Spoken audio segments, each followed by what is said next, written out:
Buenas noches con todos, chicos. Sean bienvenidos al segundo segmento de Patología Especial.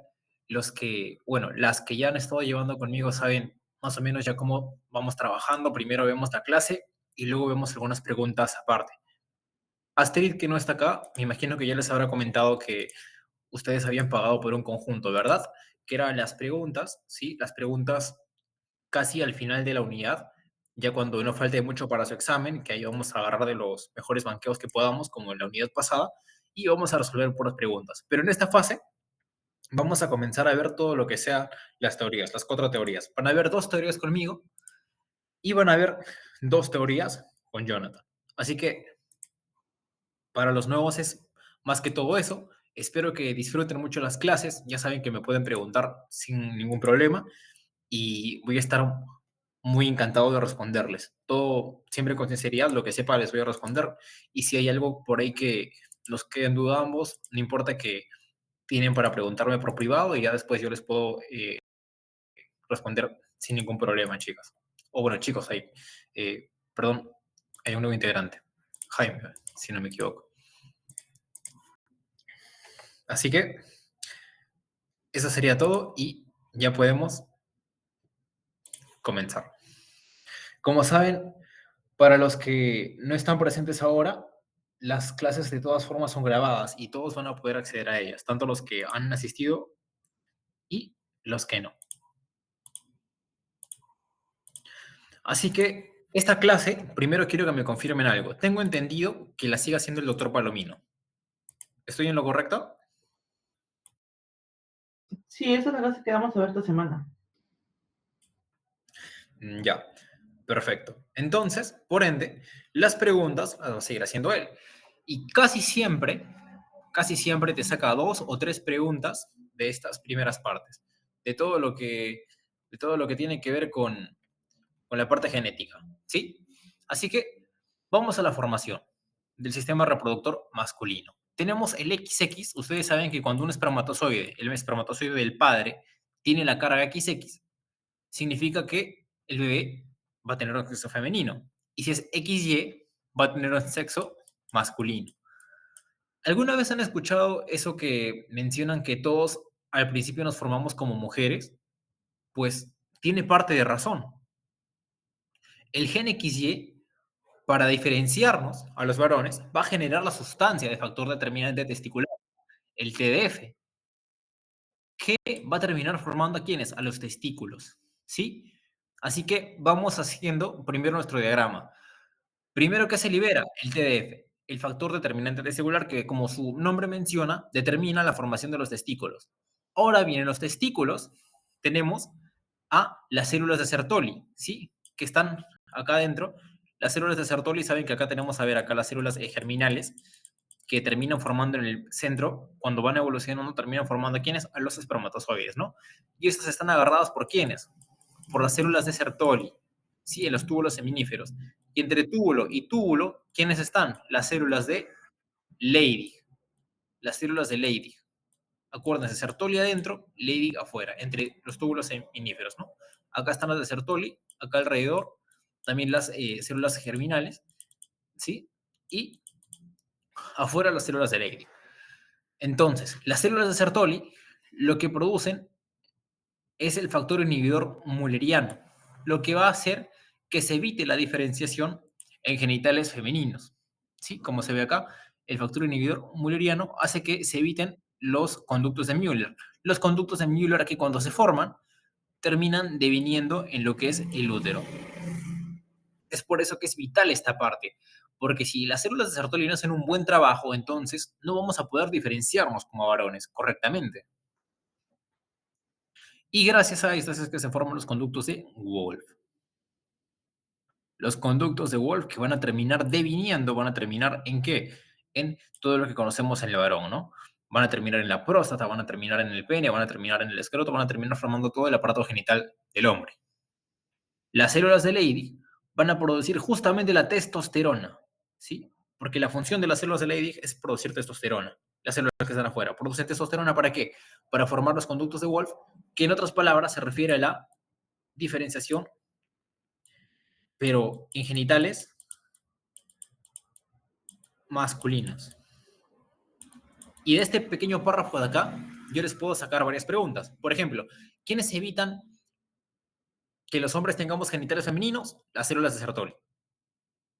¿Por medio de quién? Del MIF, del factor inhibidor mulleriano. ¿Quiénes permiten que tengamos los genitales masculinos? Las células de Leydig. ¿Por medio de quién? De la testosterona. ¿Qué es lo que produce el gen XY que tenemos los varones para formar los testículos finalmente? Es el factor determinante testicular. Entonces, rápidamente, les digo, factor determinante testicular avanza. ¿Qué es lo que va a permitir? El factor inhibidor mulleriano. ¿Qué es lo que va a permitir? La producción de testosterona para la formación de los conductos de Wolff. ¿Sí? ¿Todos con esto claro, chicos? Ah, otra cosa. Las células de Sertoli, ¿sí? Como les mencioné, también se les conoce como células de sostén. Acuérdense por la S, sostén. Sostén o sustentación, ¿sí? ¿Por qué? Porque si se acuerdan un poquito de histología, son las que agarran acá las células germinales que poco a poco van a ir saliendo a la luz como ya espermatozoides, ¿no? Son las que están acá agarrando a las células en los túbulos seminíferos, ¿sí? También les pueden encontrar como sostén, células de sustentación. ¿Todo claro hasta acá, chicos? ¿Hay alguna duda? Ese proceso es muy importante, ¿ah? El doctor Palomino casi siempre agarra alguna pregunta de ahí.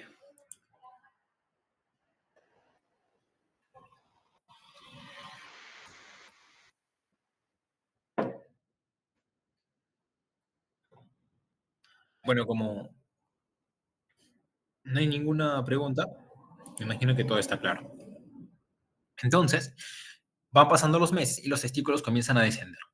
Primero, obviamente, se forman dentro del abdomen, ¿sí? En la cavidad peritoneal. Pero desde el séptimo mes empiezan a bajar hasta los primeros 3 meses de vida, ¿no? Es normal que en el bebé a veces los testículos no hayan descendido todavía, pero deben hacerlo, ¿sí? Hasta los primeros 3 meses. Al menos se debe ver el avance de que están descendiendo. Guiados por el ligamento gubernaculum testis. Gubernaculum, ¿no? O sea que guía a los testículos cómo bajar. Y luego, ¿qué es lo que va a pasar? Se va a cerrar. Como ven, esto que estaba así abierto, por donde bajaron los testículos, se cierra completamente. Se cierra. Se oblitera, ¿no? Se hace así. Ya bajó el testículo, se cierra. El conducto peritoneo vaginal. Y acá ya se queda el testículo. El testículo, saben que tenemos nosotros una temperatura de 37 grados aproximadamente, 36.5, 37.5, el testículo tiene una temperatura de 35. Es vital que haya menos temperatura en el testículo para que se puedan formar los espermatozoides sin problema alguno. Ahora bien, si este conducto peritoneo vaginal no se cierra bien, nos puede predisponer a una hernia inguinal, ¿no? A que algún elemento del abdomen se protruya y termine por acá, o que discurra algún tipo de líquido, como vamos a hablar más adelante. En la criptorquidia, en esta patología el testículo no desciende, ¿sí? Cripto se encierra, orquídea, testículo, o sea, testículo encerrado, testículo guardado, no desciende. Y como hay excesiva temperatura, como les mencioné, son 2 grados más de temperatura, se va a atrofiar, no va a poder producir espermatozoides correctamente. Esto de acá, la criptorquidia, es riesgo de cáncer, riesgo de infertilidad, obviamente, y de torsión testicular. Y es más común en el lado derecho. En la macroscopía veremos un testículo disminuido de tamaño porque no va a poder madurar correctamente y los túbulos hipotróficos y con hipocelularidad. ¿Por qué? Porque también ocurrirá infertilidad debido a la alta temperatura. Que les mencioné, los espermatozoides no pueden producirse bien a la temperatura corporal, que es de 37 grados en promedio. No llega a descender y entonces se queda acá atascado y se le conoce como criptorquidia. Ahora bien, vamos a ver los estados intersexuales en donde no hay relación entre el fenotipo y el genotipo del paciente. Estos se pueden dividir en disgenesias, en hermafroditismo verdadero y en pseudohermafroditismo, que vamos a explicar más adelante. Primero vamos a ver las disgenesias. Son pacientes con fenotipos acordes a su genotipo. O sea, para hacerla simple, el paciente se ve como un hombre y genéticamente es un hombre. O sea, genéticamente es XY. Esa es una disgenesia gonadal. Pero ¿qué es lo que pasa en la disgenesia? Como dice la palabra, ustedes siempre guíense de la composición de las palabras. De ahí pueden sacar un montón de cosas. Disgenesias gonadales, o sea, que las gónadas no se han generado bien. ¿Sí? Disgenesias gonadales. Los genitales están atrofiados. Como por ejemplo, el síndrome de Turner, Klinefelter, Swyer, etc. En este caso, el más famoso entre los varones es el de Klinefelter. Y como estamos en la clase de masculino, lo que nos importa es el de Klinefelter, ¿no? Ustedes saben que este es un 47XXY. El varón es bastante alto, ¿sí? Tiene ginecomastia, tiene mamas, tiene poca virilidad, disfunción eréctil, tiene la voz más aguda, no tiene muchos caracteres secundarios desarrollados, no tiene tanto vello púbico, y si tiene vello púbico es en una distribución ginecoide, como si fuese el vello púbico de la mujer. Y evidentemente pertenece a las disgenesias gonadales, ¿no? El fenotipo, o sea, lo que vemos, es acorde a el interior, el genotipo. En cuanto al hermafroditismo verdadero, esto se llama cuando el paciente tiene gónadas de ambos sexos, generalmente una en cada lado. Por ejemplo, en la parte derecha puede tener un testículo, pero en la parte izquierda tiene su ovario. Pueden presentar a veces ovotestis, o sea, ni siquiera un ovario testículo desarrollado, simplemente una versión anterior. Como por ejemplo acá, ¿no? Se ve, tiene un testículo acá en el lado derecho y acá tiene un ovario, ¿no? Y un útero que no está comunicado. Ese es el hermafroditismo verdadero, cuando el paciente tiene ambas gónadas. Y en el pseudohermafroditismo vamos a tener solamente una gónada de un tipo. Tenemos el masculino, cuando el paciente tiene fenotipo de mujer, pero sus gónadas son masculinas, o sea, tiene testículos, y el femenino, cuando se ve como varón, pero tiene gónadas femeninas. Y acá viene otra pregunta que hace el doctor Palomino, porque siempre pregunta del pseudohermafroditismo. ¿Por qué? Porque puede confundir, ¿sí? Puede confundir.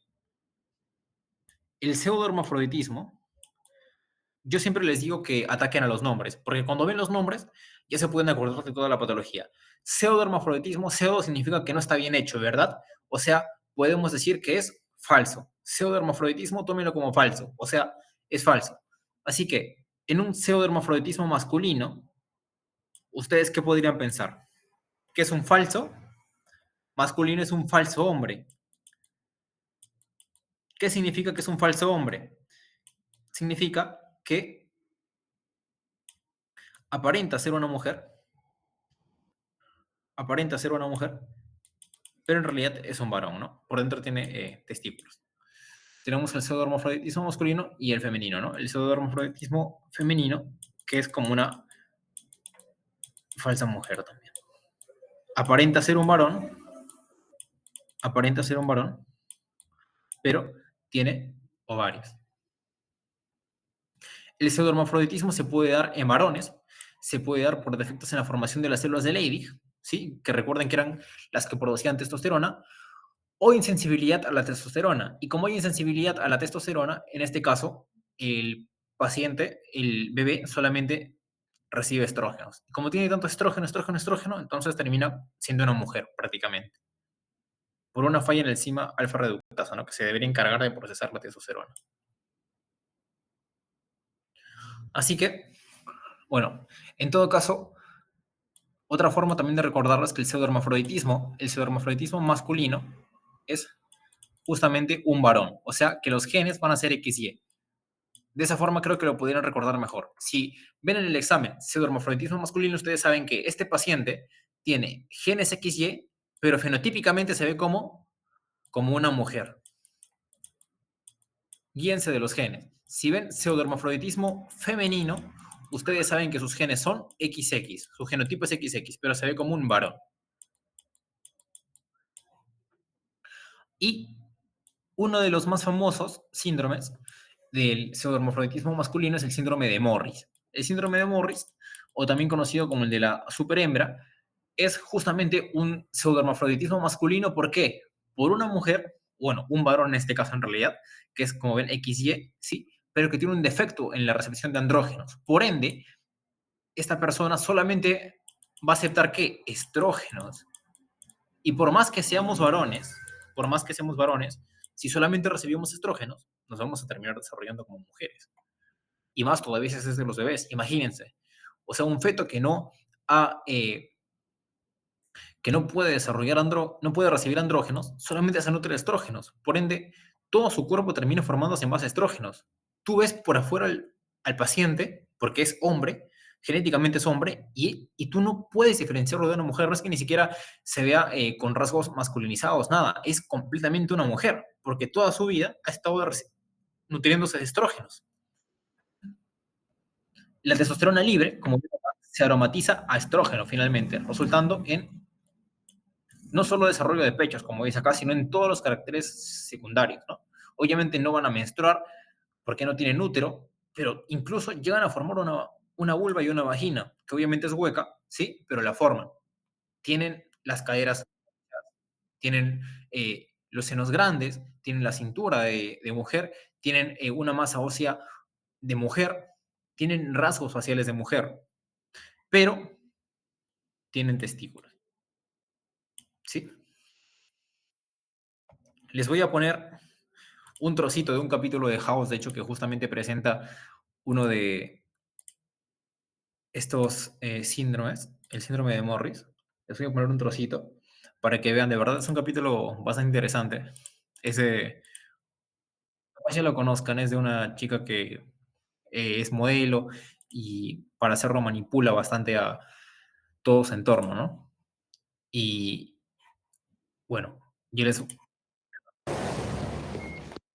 ¿Me pueden decir si se escucha, por favor? Chicas, ¿Sí se escucha? Sí ya, se escucha. ya, muchas gracias. Ahora van a ver cómo le explica House.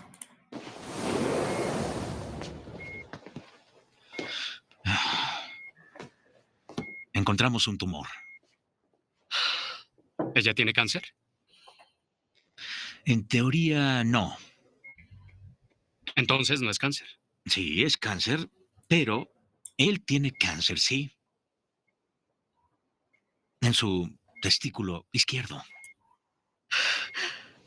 Yo no tengo testículos. Ella no es hombre. Su ADN dice que se equivoca. Sapos y caracoles, perros con cola. Tiene pseudohermafroditismo masculino. Todos empezamos como niñas y luego nos diferenciamos basándonos en nuestros genes. Los ovarios se convierten en testículos y bajan. Pero en uno de cada 150.000 embarazos, un feto con cromosoma XY, un niño, se convierte en algo más, como tú. Tus testículos jamás descendieron, porque eres inmune a la testosterona. Eres puro estrógeno. Las características femeninas aumentadas por esa razón. Piel clara, pechos enormes. La mujer inimaginable es un hombre. La naturaleza es cruel. Esto, obviamente, es una broma. Eso es imposible. No, broma sería que yo lo llamara homosexual. Y ya, eso es todo del capítulo. Como ven, ahí justamente House le dice al padre, porque es el padre de bromas que le llamaron homosexual, porque la chica incluso tenía relaciones con su padre para que le dejara hacer todo lo que quisiera. Y ella efectivamente tiene cáncer, ¿no? Tiene cáncer, pero es un cáncer de testículo. Cáncer de testículo, ¿por qué? Porque es un varón, tiene pseudohermafroditismo masculino. Lo más probable es que sea un Morris, ¿no? No voy a ahondar ahora no voy a ahondar en cosas muy específicas, ¿sí? Si quieren ya luego lo pueden investigar un poquito más a fondo, pero con que sepan bien qué es el pseudohermafroditismo masculino, como ya saben, genotipo de varón y cuerpo de mujer, es lo que me basta. Si me piden un ejemplo contrario, porque en el tema de femenino, si es que lo enseña Valdés, yo recuerdo que cuando me lo enseñó Valdés ya no toca lo contrario, ya no toca el tema contrario, en cambio, por lo menos iba a tocar ambos, masculino como femenino. Si quieren un ejemplo de femenino, por ejemplo, no sé si alguno ha visto Cónclave, la película de los papas, ahora que estamos con lo último del papa peruano y todo, ¿alguno ha visto Cónclave?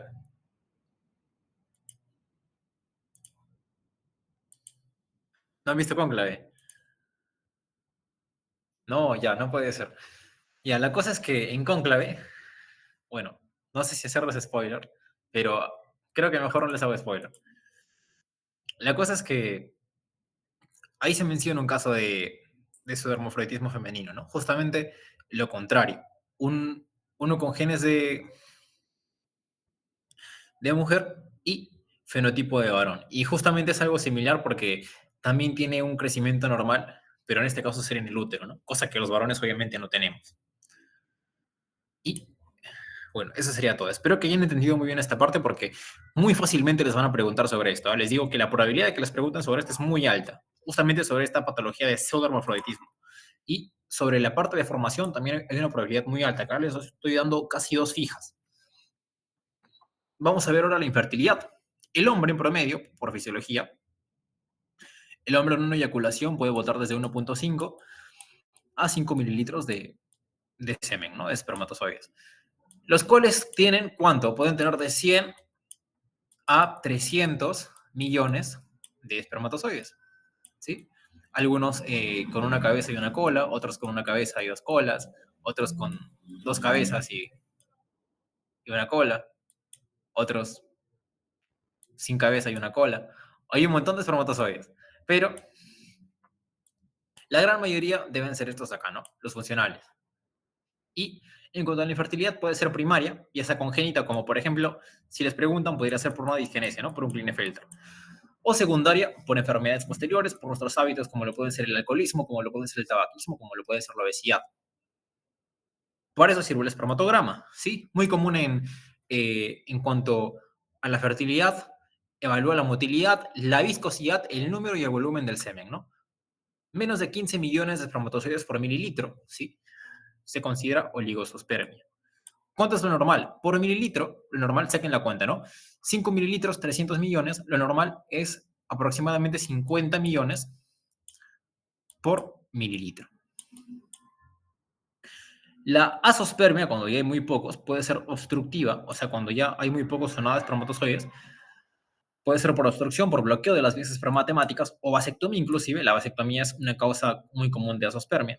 Aunque, ojo, recuerden que debe ser hasta al menos 6 meses, si no me equivoco, de cuidado igual en relaciones sexuales antes de que empiece a ser útil. O secretora, ¿no? Por esclerosis tubular, que se cierran los túbulos seminíferos o congénito, inclusive. La criptorquía es un pequeño tamaño testicular, como ya saben, por altas temperaturas, alteraciones endocrinas, cáncer testicular o maduración fallida. Saben que en la criptorquidia un testículo, o los dos inclusive, se quedan, no logran descender correctamente. El infarto testicular se causa por torsión testicular o lesión testicular, ¿sí? El tejido es isquemia y muere. Al no poder retornar la sangre por las venas, la sangre arterial se congestiona causando un infarto hemorrágico. Es descrito como severamente doloroso para el varón. El varicocele es por una dilatación del plexo nervioso, perdón, venoso pampiniforme, porque las válvulas son defectuosas, ¿no? Al igual que en la insuficiencia venosa, ¿no? O sea, en las varices. Las válvulas son defectuosas, las válvulas de las venitas, ¿sí? De las venitas, esas válvulas que permiten que la sangre suba correctamente son defectuosas, entonces se empieza a acumular, se empiezan a dilatar y vemos varicoceles, ¿sí? Por las válvulas defectuosas y afectan más el testículo izquierdo. Y la orquitis, itis, inflamación, puede ser por vía hematógena, ¿sí? Urinaria o linfática. Generalmente es por una infección. ¿Y qué infección? Generalmente la E. coli. Luego hay una granulomatosa idiopática que se parece a un tumor y se debe diferenciar ahí mismo, se debe diferenciar que no sea un tumor. ¿Por qué? Porque tenemos la parte de tumores, ¿no? Vamos a ver la parte del seminoma, primero que son tumores. Seminoma, tumor de testículo. A ver, ahí entra ya él. Buenas noches. Vamos a continuar. Justo estábamos viendo la parte de tumores.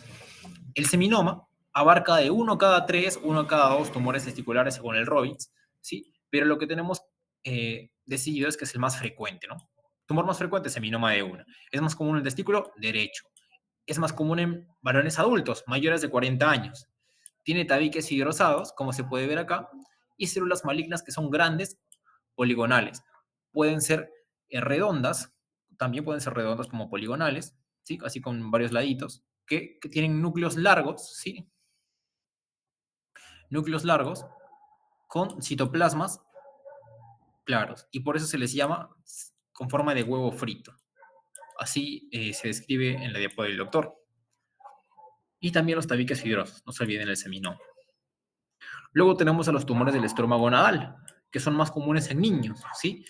Tenemos a los tumores de las células de Leydig, que recuerden que las células de Leydig eran las que estaban afuera de los conductos seminíferos, y producían testosterona. Así que suelen causar a veces un exceso de ginecomastia o desarrollo precoz, ¿no? Como son en niños, a veces el niño se desarrolla muy rápido y resulta que es un tumor de células de Leydig. Aumentan el tamaño de los testículos generalmente.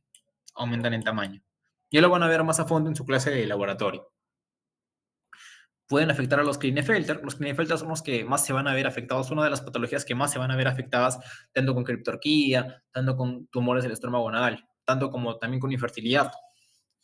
Los tumores de las células de Sertoli son menos llamativos, ¿no?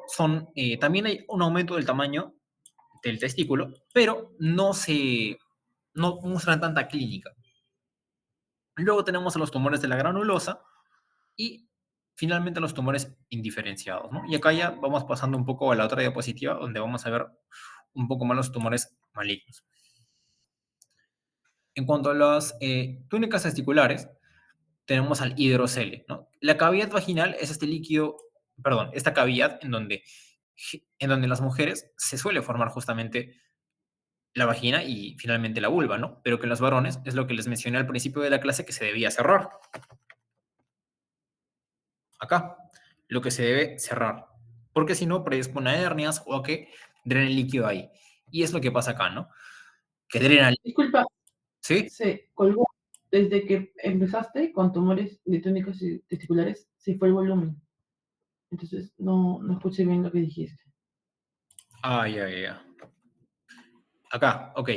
En la hidrocele, lo que pasa es que hay líquido que se drena en la cavidad vaginal. Esta cavidad vaginal que, como su nombre lo dice, justamente termina en lo que es el desarrollo de la vagina en la mujer, pero en los varones se cierra, ¿verdad? A eso me refería.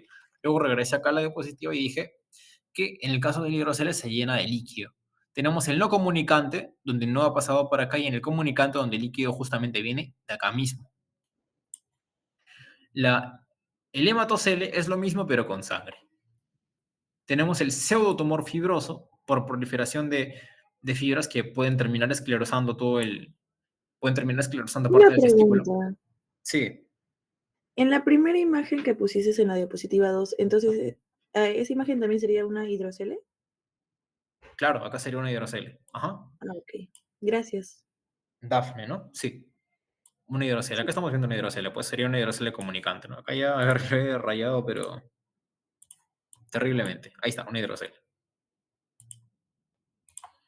Gracias. Ok, no te preocupes. Tenemos el tumor adenomatoide o mesotelioma benigno, ¿sí? O también tenemos el maligno, que es causado más que todo por exposición a asbestos. Estos son bastante más raros, ¿sí? Bastante más raros. Tenemos la epididimitis, que es en menores de 35 años, suele ser causada por la clamidia trachomatis, y en mayores de 35, causada por listeria gonorrea.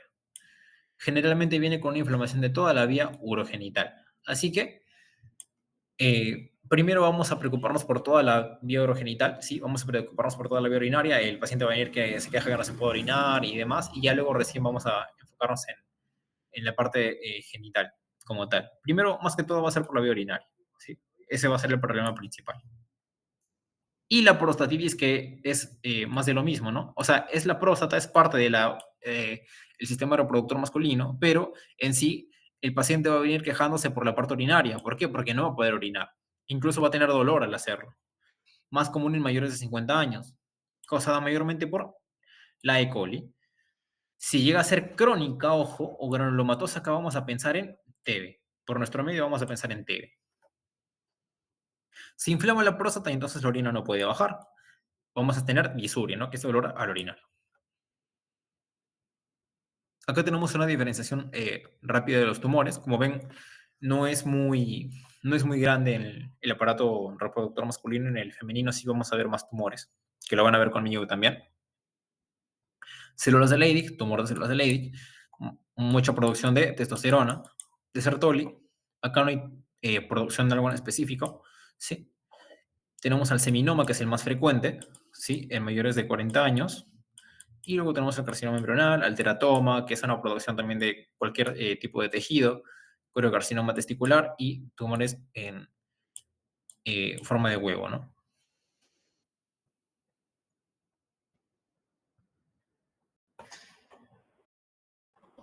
Tenemos a la hiperplasia prostática, que es el aumento del tamaño de la próstata causado por un aumento de la sensibilidad a la testosterona. Esto ocurre más que todo en varones, ¿sí? Varones, pero ¿quiénes varones? Mayores de 50 años. Es más, hay otro dato que también se menciona en el Robbins, es que eventualmente cuando vamos avanzando en la edad, llegando a los 70, 80 años, la gran mayoría de los varones vamos a tener hiperplasia prostática, ¿sí? Hiperplasia prostática, si quieren le pueden llamar benigna, pero algunos le llaman solamente hiperplasia prostática. ¿Por qué? Porque esta puede terminar progresando a cáncer de próstata, ¿sí? Llámenlo como gusten. La cosa es que la gran mayoría de varones vamos a terminar con hiperplasia prostática. Y justamente el tratamiento acá son inhibidores de la testosterona, como por ejemplo la flutamida.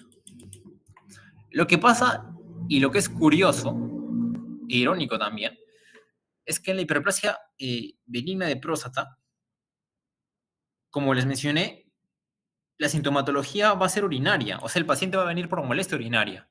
Y lo bueno de la hiperplasia benigna de próstata es que te molesta justamente acá, cerca a la uretra. Por ende, cuando ya haya crecido regularmente, el paciente lo va a notar, no va a poder orinar, se va a levantar por las noches a poder orinar y lo va a hacer en tramos pequeños. Y entonces va a ser por hiperplasia prostática. El problema con el cáncer de próstata, ¿sí? Es que se origina en la periferia de la próstata. Por ende, va a ir avanzando en la periferia, va a llegar a la parte media y cuando llega recién a causar sintomatología, a veces ya puede ser demasiado tarde porque se puede haber infiltrado y ya puede haber metastatizado. Es el segundo cáncer más frecuente en varones, solamente por detrás del cáncer pulmonar. Y justamente por eso es que es muy fregado. El diagnóstico se suele hacer mayormente por el tacto rectal o por un dosaje de hormona prostática. El antígeno prostático, perdón, o el PSA. Tacto rectal o PSA es generalmente cómo se detecta este cáncer y no suele ser por que lo estemos buscando. Simplemente suele ser por alguna otra razón.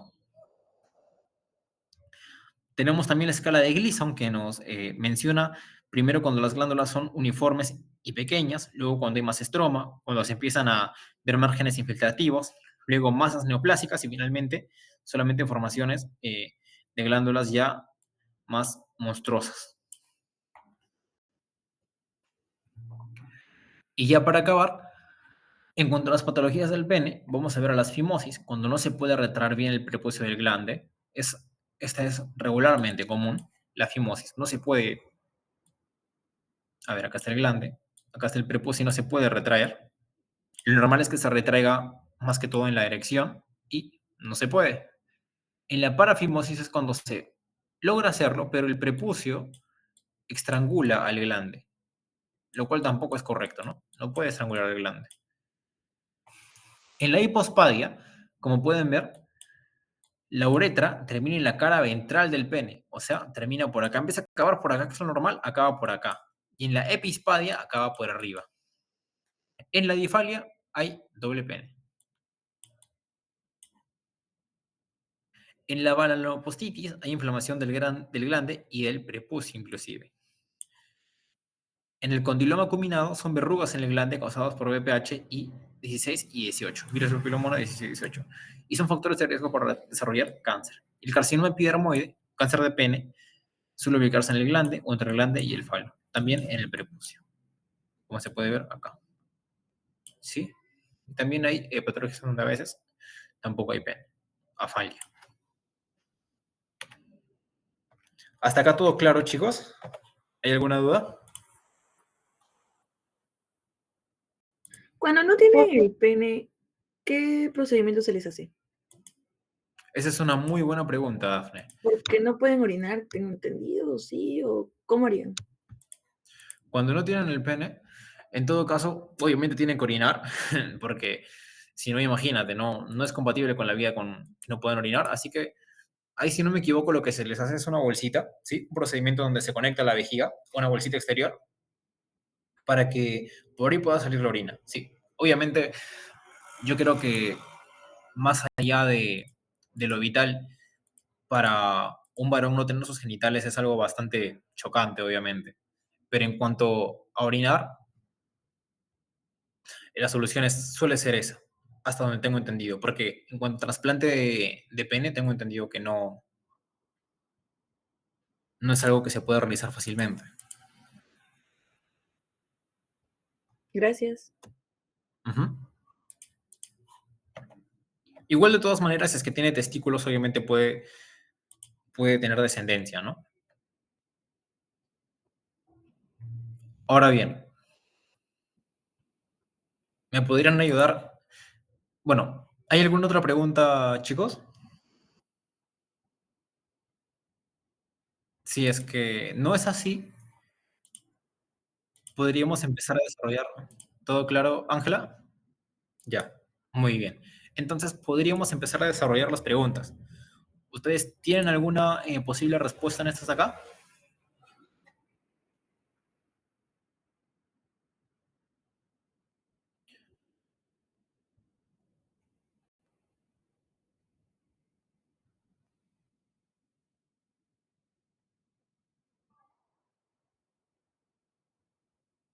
Si no, las desarrollamos, ¿sí?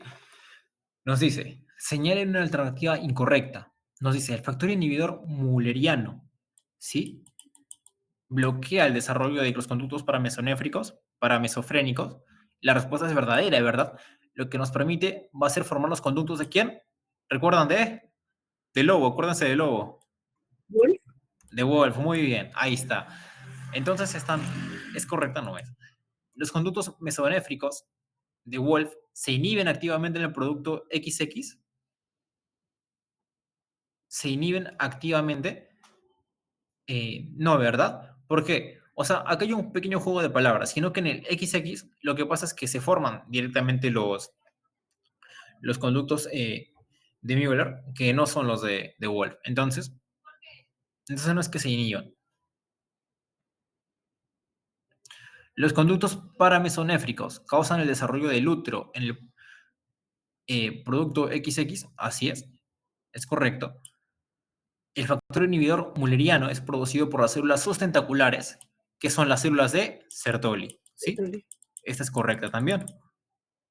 Sustentaculares de sostén, ¿no? Ya saben que tenemos acá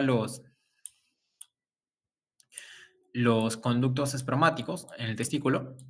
Tenemos acá afuera las células de Leydig, ¿no? Y acá adentro, agarrando a las espermatogonias, Sertoli, Sertoli, Sertoli. Y el sexo genital se relaciona con la formación adecuada de los genitales internos. Este es correcto también. Si no se forman adecuadamente, estamos hablando de disgenesias gonadales, como la Klinefelter, que es la más ejemplar en este caso. Y sobre la hiperplasia de próstata, ¿cuál sería la alternativa correcta? Por ejemplo, no se reconocen con certeza los factores predisponentes. Esta es falsa. ¿Por qué? Porque sabemos que los factores predisponentes son ¿qué? Son la sensibilidad a la testosterona. En cuanto a algo externo a nosotros, también se comenta que la dieta que seguimos occidentalmente, porque la hiperplasia de próstata afecta más a la cultura occidental que a la asiática, es más visto en América del Norte, América del Sur, en Europa, se cree que es por la dieta que tenemos nosotros, que es más carnívora y también que tiene más grasas. Y también por el alcohol. suele empezar en la zona periuretral de la próstata. ¿No es en la zona central, disculpa? En la zona central. Ujú. Bueno, tienes razón, en realidad tienes razón. Recuerda que acá Ya. está la uretra y acá está la próstata. Periuretral, ¿qué significa? Peri, o sea que está ahí alrededor, ¿no? O sea, todo esto de acá, Ay, periuretral. ok, ok. Y la Ujú. hiperplasia, ajá, de próstata justamente comienza acá. ¿Quiénes comenzaban en la periferia? El cáncer de próstata, no te olvides. El cáncer de próstata comienza en la periferia y va extendiéndose hasta llegar acá. Y a veces cuando llega acá es demasiado tarde. Si no se trata a tiempo, ¿puede derivar en cáncer de próstata? Esta pregunta, de hecho, esta clave también es correcta. De hecho, acá tenemos doble clave. También es correcta. No necesariamente, no todas las hiperplasias deriven en cáncer de próstata, mas sí todos los cánceres de próstata van a comenzar con hiperplasias.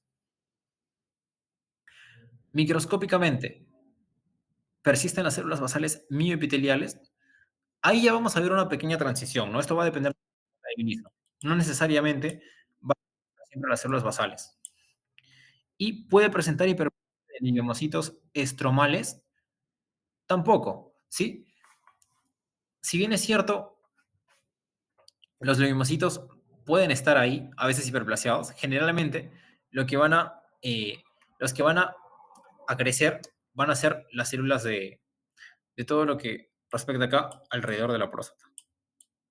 Todas esas células que justamente mide la escala de Gleason son las que van a agrandarse. Todas esas glándulas. Así que en este caso tendríamos como claves tanto la B y la C también es una posible clave. Así que esto sería todo por la clase de hoy, chicos. Conmigo van a tener una clase más de sistema reproductor femenino, así que nos vamos a ver allí.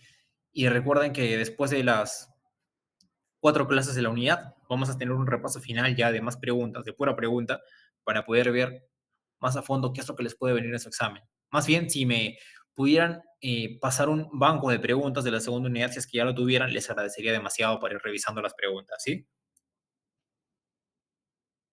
Gracias. Listo, gracias. Muchas gracias. Muchas gracias, chicos.